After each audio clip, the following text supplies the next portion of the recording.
আইছিলাম বারোশ্বরের সাইটে আর কি ভিডিও করতে। তো আইসা এলাকাটা একটু দেখার আগে হঠাৎ করে চোখ গেল আপনার উত্তর দিকের আকাশের অবস্থা দেখেন। মানে মনে হইতেছে আকাশের অবস্থা দেখে মনে হয় কেমত হয়ে যেতেছে ওই দিক দিয়ে দেখেন। আর যেই পরিমাণে স্পিডে আপনার আমাদের দিকে আসতেছে দক্ষিণ দিকে, মানে বাসায় নিয়ে যাইব এরকম মনে হইতেছে আর কি। আর আকাশের ভিউটা দেখেন, আর ক্যামেরাতে কত সুন্দর আইতেছে।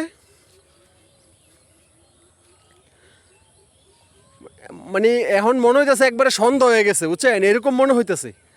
আর ওই যে ওই সাইডে ক্যামেরাতে মনে হয় একটা বিশাল বড় পাহাড়, কিন্তু প্রচুর মেঘ হইতেছে, উত্তর দিকে প্রচুর পরিমাণে মেঘ হইতেছে। দেখেন আকাশের পরিস্থিতি। আর এই যে আমি আইছিলাম আর কি, যে হঠাৎ করে হাঁটতে হাঁটতে, যেহেতু 4-5 দিন আগে আয়া গেছিলাম, এখন আর কয়েকদিন যাবত আসা হইতেছে না। আর এই সাইডে রাস্তার বালু ফালাইতেছে, ওইটা দেখতে আইছি।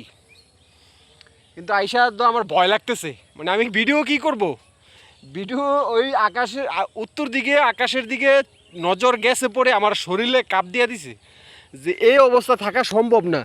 আর যে পরিমাণে চারিদিকে খবর শুনতেছি যে আপনার এখন বজ্র আঘাতে মানুষ মারা যাইতেছে, মানে নিরাপদ না আর কি, এরকম মেঘের মধ্যে থাকাটা বাহিরে নিরাপদ না।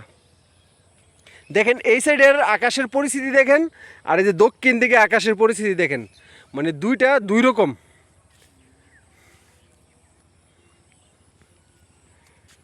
দেখছেন অবস্থা, মানে কিভাবে আইতেছে। এই মেঘটা যদি 1-1.5 ঘন্টা হয় তাইলে তো মনে করেন যে একবারে সর্বনাশ হয়ে যাবে, মনে হয় যে পানি বাসায় নিয়ে যাব। তো এর চেয়ে ভালো ভাই তাড়াতাড়ি বাড়ির দিকে যাই গিয়া।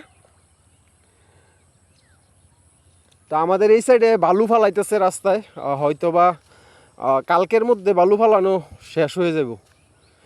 আর অল্প একটু বাকি আছে, আমাদের বটগাছ থেকে সিঙ্গারাবাড়ি কোনা পর্যন্ত বাকি আছে। সিঙ্গারাবাড়ি কোনা পার হয়ে আয়া পড়ছে, তো আর বেশি বাকি নাই। ওইটা দেখতে চাইছিলাম আর কি।